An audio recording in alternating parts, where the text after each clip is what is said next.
Lo que no esperaba, lo que jamás vi venir, fue que fueran mis propios padres quienes se volvieran contra mí primero. No por algo que hice, sino porque Álvaro, su hijo de oro, susurró la mentira adecuada en el momento adecuado. Eso fue todo lo que hizo falta. Ni siquiera una conversación.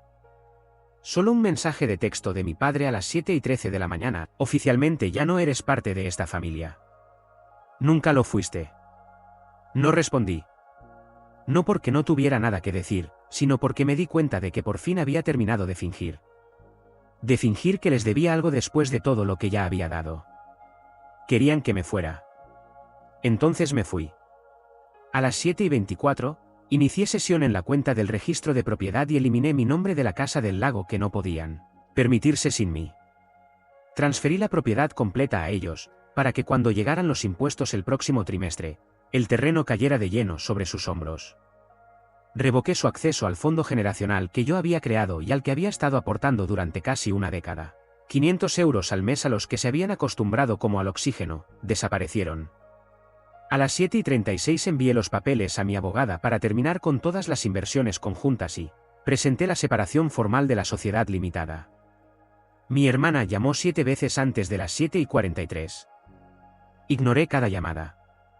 A las 9:12, mi madre dejó un mensaje de voz con la voz quebrándose a la mitad. ¿Por qué hay abogados involucrados? Le respondí con una sola línea. Pregúntale al menor. Esto no se trataba de venganza. No en ese momento. Se trataba de alejarme de un castillo de naipes antes de que cayera y me arrastrara con él. Pero esa es la cuestión. Cuando la gente se acostumbra a que cargues con su peso, no sabe qué hacer cuando lo sueltas. Mi padre siempre trató a la familia como una empresa. Excepto cuando la empresa fracasaba. Entonces, de repente, era una emergencia familiar. ¿Y adivina quién era siempre el fondo de emergencia? Yo fui quien lo rescató cuando una empresa de transporte perdió la mitad de su inventario. Fui yo quien pagó al abogado cuando les cayó una sanción urbanística. Fui yo quien trabajó de noche para construir el fondo generacional mientras ellos se iban de vacaciones y lo llamaban retiros estratégicos. Nunca me dieron las gracias. Lo esperaban como si yo se los debiera simplemente por haber nacido. Y Álvaro, él no aportó nada. Ni dinero, ni tiempo. Solo encantó, excusas y una lista interminable de cosas que necesitaba que alguien más arreglara. Pero tenía un superpoder. Sabía decir exactamente lo que nuestros padres querían escuchar. Podía convertir mi cautela en deslealtad, mi silencio en arrogancia, mi paciencia en amenaza. Les dijo que yo estaba planeando disolver la empresa a sus espaldas. Que estaba transfiriendo activos en secreto. Que los estaba dejando fuera de algo que había creado para ellos. Y ni siquiera preguntaron si era cierto. Solo enviaron el mensaje. La ironía. Nunca planeé irme. Pero ahora sí. Y ya no iba a ser útil para ellos. Ya no iba a ser el que arregla todo. El puente. El hijo callado que aparecía, limpiaba y nunca pedía crédito. Ellos eligieron a Álvaro. Que se queden con él. Vamos a ver hasta dónde les lleva el encanto cuando lleguen las facturas y el fondo esté vacío. Creyeron que me estaban castigando. No tenían idea de lo que se avecinaba. Empezó a desmoronarse más lento de lo que esperaba. Pensarías que cortar la fuente financiera de alguien crearía caos instantáneo, pero fue más como un colapso en cámara lenta. Al principio, silencio, luego confusión, después desesperación. Fue el tercer día después del mensaje de mi padre cuando intentó retirar dinero del fondo generacional. Una retirada rutinaria. 2.500 euros para el alquiler de la oficina. Rechazado. Lo sabía. Ya había congelado su acceso y eliminado mi autorización para cualquier transferencia automática. La cuenta seguía activa, pero bloqueada desde su lado. Vi la notificación de rechazo en mi app de monitoreo a las 10:16 de la mañana. A las 10:25, recibí una llamada perdida de mi padre. Luego un buzón de voz. Lo escuché una vez. No gritó. No acusó. Sonaba como alguien que no podía creer que las reglas hubieran cambiado sin su permiso. Al mediodía, mi madre envió un mensaje de texto. ¿Podemos hablar, por favor? Nos estás asustando. Eso me hizo reír. No porque fuera gracioso, sino porque confirmó lo que sospechaba desde hace mucho. Nunca me vieron como una persona. Solo como un pilar. Una parte de la infraestructura en la que podían apoyarse sin jamás preguntar cuánto peso podía sostener. En el momento en que me hice a un lado, no supieron cómo funcionar. Y eso les asustó más que cualquier otra cosa. No respondí. En su lugar, abrí el servidor que usaba para gestionar las distribuciones del fondo y descargué los registros de transacciones. De 3 años. No para ellos, para mí. Solo para recordarme cada mes en el que cubrí silenciosamente huecos en la nómina, el mantenimiento de propiedades, la matrícula del colegio privado de los hijos de Álvaro cuando él estaba entre oportunidades. Lo sumé todo esa noche. Poco menos de 430.000 euros de mi propio dinero usados para mantener sus vidas en marcha. Se habían vuelto adictos a la idea de que ese dinero siempre estaría ahí. Mi dinero. No estaba enfadado. Ya no. Estaba meticuloso, concentrado. Contraté a mi contable ese mismo día para iniciar una auditoría completa de cada inversión conjunta, cada activo, cada línea de propiedad donde mi nombre estuviera junto al suyo. Mi objetivo no era la venganza. Aún no. Era la separación. Amputación financiera. Un corte limpio. Pero las cosas no permanecieron en silencio. Al final de la semana, las llamadas se duplicaron. Mi hermana me enviaba mensajes sin parar. Alternaba entre súplicas y chantaje emocional pasivo-agresivo. Estás lastimando a mamá. Álvaro cometió un error, pero tú lo estás empeorando. Nos estás castigando a todos. Pero yo no estaba castigando a nadie. Solo había terminado de dar sin preguntar. Mi madre me envió un largo correo electrónico 2 días después. Aún recuerdo el asunto. Por favor, no hagas esto. El cuerpo era una mezcla de nostalgia y manipulación emocional. Historias sobre cómo recordaba tenerme en brazos de bebé, lo orgullosos que siempre estuvieron. Como no podía entender por qué estaba haciendo esto ahora. Luego vino el giro. Dijo que Álvaro se sentía fatal, que se dejó llevar y que solo intentaba proteger a la familia. ¿Protegerlos de qué exactamente? ¿De la única persona que realmente los estaba protegiendo? No respondí. Pero ese correo hizo algo importante. Aclaró su ángulo. No estaban intentando arreglar nada. Estaban intentando cambiar la narrativa, adelantarse a los hechos, culparme a mí y reescribir a Álvaro como el pobre hermanito incomprendido que cometió un simple error. Ahí fue cuando todo se volvió más oscuro. Recibí una llamada de un viejo amigo de la familia, alguien con quien no hablaba desde hacía años. Sonaba incómodo, claramente leyendo un guión que alguien le había dado. Me preguntó si estaba bien. Dijo que había escuchado cosas preocupantes y se preguntaba si alguien me estaba manipulando o si estaba pasando por algo que no estaba compartiendo. Mis padres estaban organizando una campaña de difamación. Le colgué sin decir una palabra. A la mañana siguiente, inicié sesión en la cuenta del negocio familiar, una de las últimas cosas compartidas que no había tocado aún. Descargué toda la documentación, contratos de propiedad, listas de clientes, acuerdos operativos, y luego llamé a mi abogada. Le dije que quería comenzar el proceso de salida total. No una retirada parcial. No una participación reducida. Una separación total. Ella preguntó qué quería de la empresa. Le dije, nada. Pero me llevaré hasta el último céntimo que haya invertido, y quiero que todo quede documentado, firmado y legalmente blindado. Ella dudó. La mayoría de la gente no se aleja de algo así de grande sin condiciones. Pero yo ya había terminado de intentar arreglar lo que nunca fue mío para empezar. Nunca me vieron como un socio, solo como el recurso. Y ahora el recurso se estaba apagando. No me importaba lo que pasara con la empresa después de mi salida. No me importaba si Álvaro la llevaba a la ruina en 6 meses. Bueno, no. No es verdad. Sí me importaba. Quería estar mirando cuando sucediera. La separación oficial llegó un martes por la mañana. Recibí el correo de confirmación a las 8:42 de la mañana. Todos los documentos firmados, enviados y sellados. Ya no formaba parte del negocio familiar. Legalmente, financieramente, estructuralmente. Cada vínculo cortado, cada acceso revocado. Mi nombre ya no existía en sus libros, en sus cuentas, ni en su futuro. Esa mañana, me senté en el balcón con una taza de café negro, viendo cómo la ciudad se movía debajo de mí como si ni siquiera notara la tormenta que acababa de desatar. Se sentía tranquilo, demasiado tranquilo, como la calma entre la mecha encendida y la verdadera explosión. No tardó mucho. Al mediodía, mi madre apareció en mi apartamento. No abrí la puerta. Estuvo tocando el timbre durante casi 10 minutos seguidos. Luego me envió un mensaje. Por favor, no lo arruines todo. ¿Arruinar qué? Ellos ya lo habían hecho. En el momento en que eligieron la versión de Álvaro en lugar de la mía. En el momento en que lo dejaron convertirlos en mis enemigos sin siquiera comprobar si lo que decía era cierto. Esto dejó de ser sobre negocios. Ya no se trataba de dinero. Se trataba de respeto. Y por primera vez en mi vida, me di cuenta de que no les debía ninguno.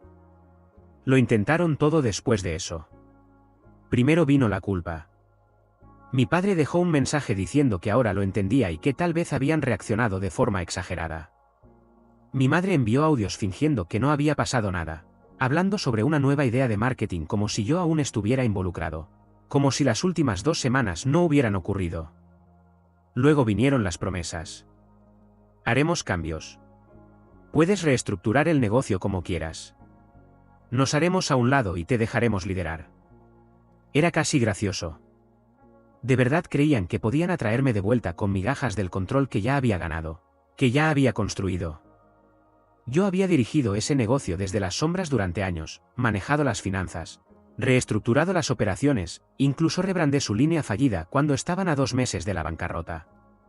Pusieron el nombre de Álvaro en el éxito y me enviaron mensajes de agradecimiento. Ahora me querían de vuelta porque sin mí, todo empezaba a resquebrajarse. Pero yo no iba a volver. No respondía nada. En cambio, redoblé mis esfuerzos.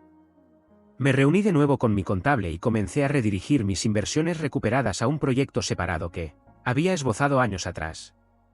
Cuando me di cuenta por primera vez de que nunca tendría un lugar verdadero en ese negocio a menos que lo poseyera por completo. Entonces no lo perseguí.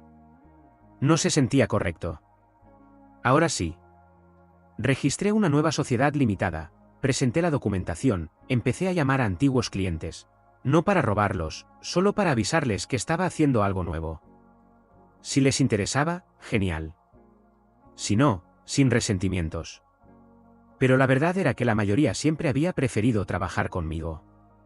Yo era quien devolvía sus llamadas, resolvía sus problemas, limpiaba los desastres que Álvaro causaba y que mis padres ignoraban. El primer contrato llegó una semana después, luego otro, y después 2 más. Mientras tanto, las cosas de su lado se desmoronaban. Álvaro había estado fanfarroneando toda su vida.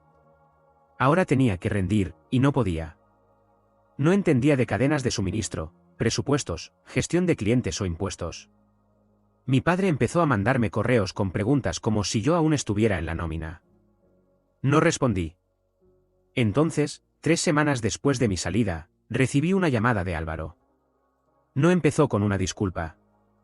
Ni siquiera preguntó cómo estaba. Preguntó si estaba contratando. Me quedé mirando el teléfono durante mucho tiempo después de la llamada de Álvaro. No dejó mensaje de voz, solo dejó sonar 2 veces. No devolví la llamada. 3 días después, envió un mensaje breve y directo, como si pensara que mantenerlo casual borraría todo lo que había hecho.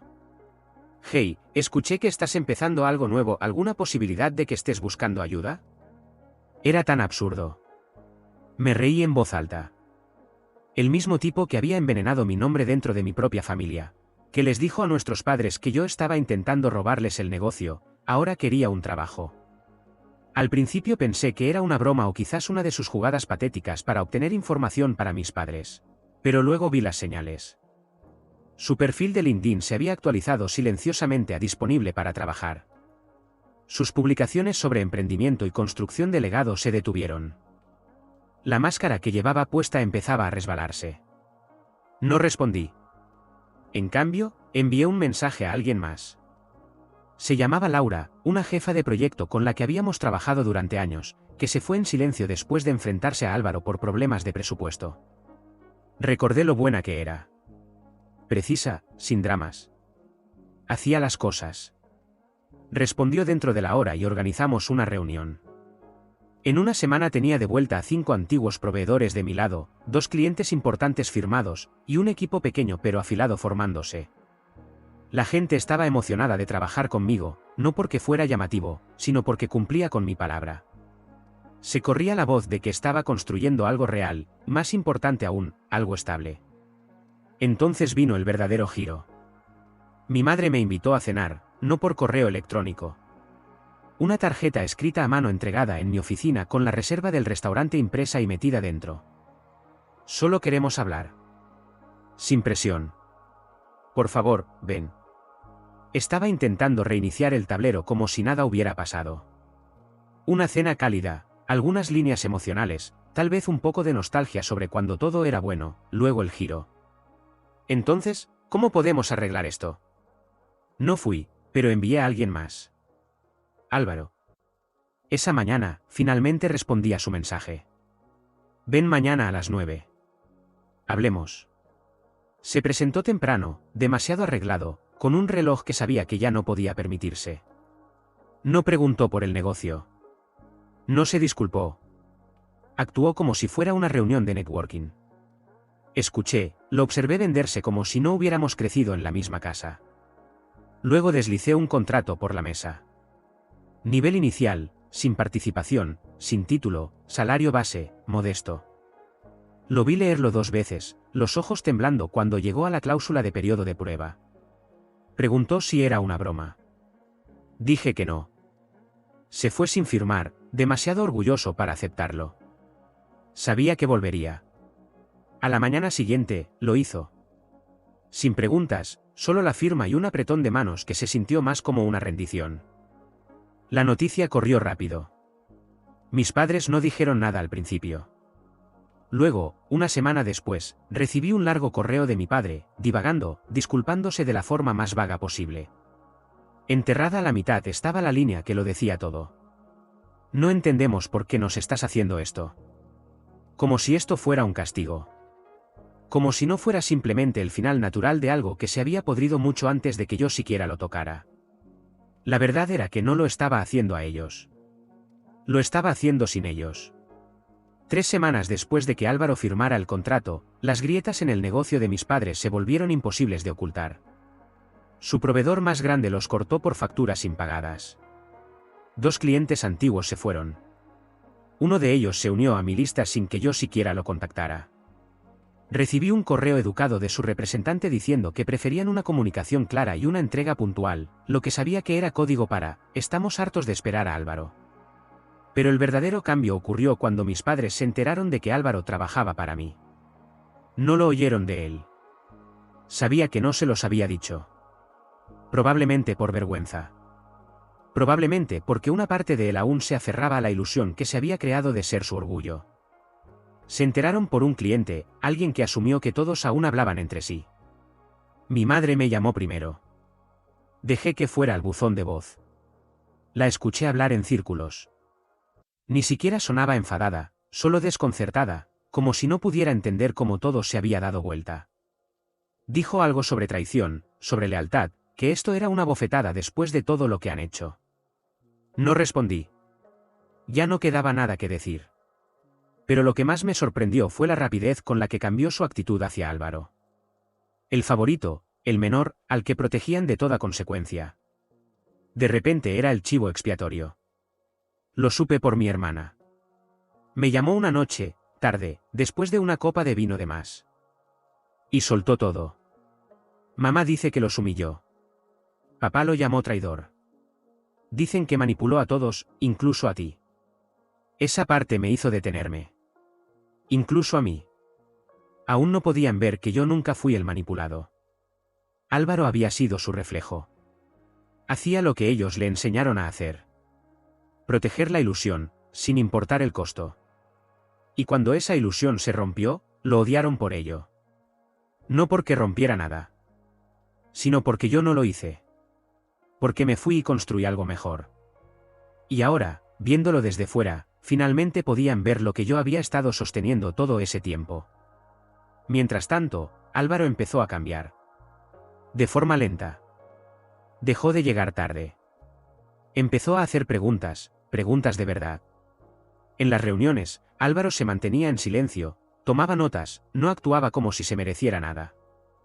No sabía si era culpa, desesperación o simplemente empezaba a entender que no iba a recibir atajos. Pero no importaba. Estaba aprendiendo lo que significaba ganarse algo de verdad. Mis padres no. Estaban demasiado ocupados viendo cómo su imperio se reducía. Sin mí, la estructura que construí, el andamiaje invisible detrás de su éxito, se había venido abajo.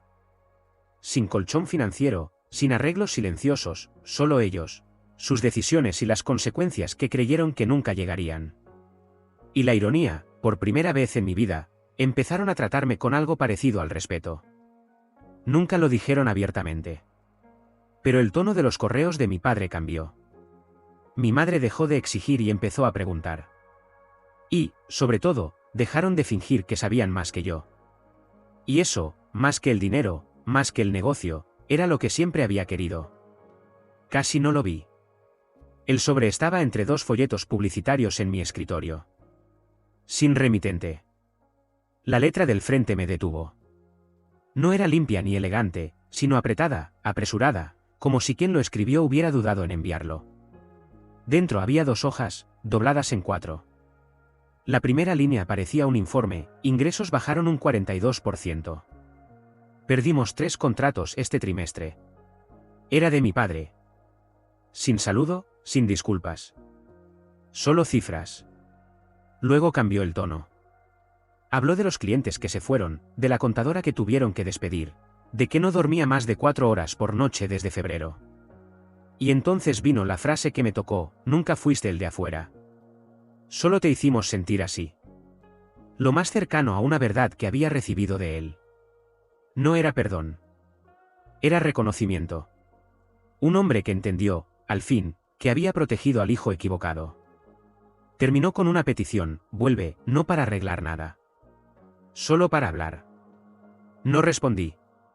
No hacía falta. Hay cosas que, una vez rotas, no deben recomponerse. Pero guardé la carta. No porque creyera en todo lo que decía, sino porque supe que ahora él sí lo creía. Y ahora era tarde. Esa misma semana, Álvaro se volvió algo inesperado, constante. No era brillante, pero llegaba temprano, escuchaba, resolvía lo que antes dejaba a otros. Una noche, me quedé hasta tarde firmando un contrato.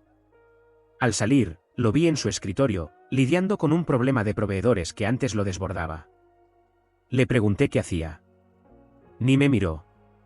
Dijo: estoy intentando no arruinar esto. No fue una disculpa. Pero se acercaba.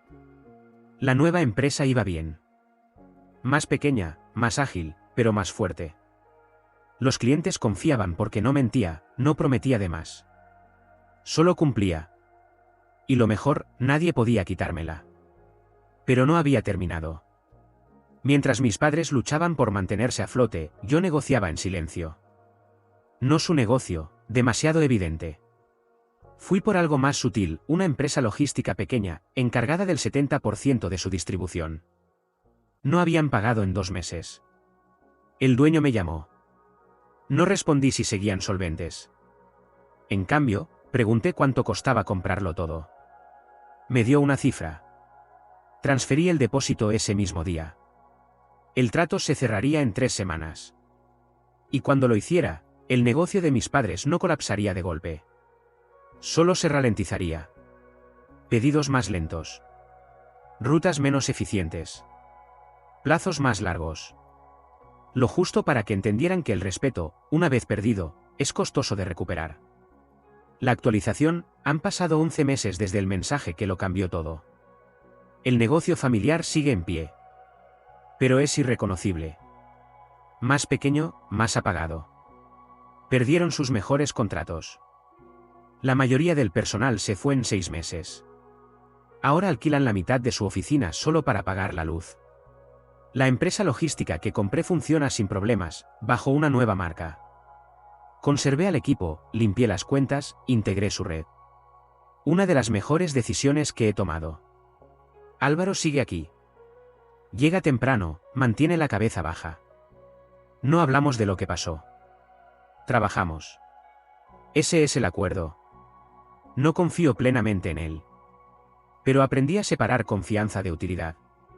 Ahora sabe de qué lado de la mesa quiere estar. Y eso basta. Mis padres no volvieron a contactarme desde la carta. Creo que por fin entendieron que esta versión de mí no es alguien que puedan manipular, ni culpar, ni guiar. No los odio. Ni siquiera estoy enojado. Pero no volveré. Esa puerta se cerró cuando eligieron un lado y luego intentaron reescribir la historia. Antes pensaba que la familia era indestructible. Que pasara lo que pasara, la sangre te traería de vuelta. Me equivoqué. La familia no es la sangre. Es valor. Es respeto. Es esfuerzo mutuo. Sin eso, solo es un contrato que nunca firmaste. Dicen que la venganza es dulce. Tal vez para algunos. Para mí, la verdadera satisfacción fue alejarme y construir algo propio. Ver cómo crece mi vida, no por lo que tomé, sino por lo que dejé de dar. A veces hay que dejar que todo se derrumbe para ver quién sostenía qué. Y a veces, hay que dejar que otros caigan para saber si alguna vez estuvieron realmente contigo. Estoy bien ahora. Esa es la actualización. Estoy bien. A veces me descubro pensando en lo diferente que pudo haber sido. Si solo me hubieran preguntado. Si Álvaro hubiera dicho la verdad. Si me hubieran visto como algo más que una red de seguridad. Pero esos pensamientos ya no se quedan. Pasan como el tráfico fuera de mi ventana. Ya no necesito la versión de familia que solía perseguir. Las personas que tengo ahora, las que aparecen, aportan, son honestas, son más que suficientes. Eso es lo que pasa cuando sueltas. No solo pierdes lo que te dolió. Haces espacio para lo que no lo hará.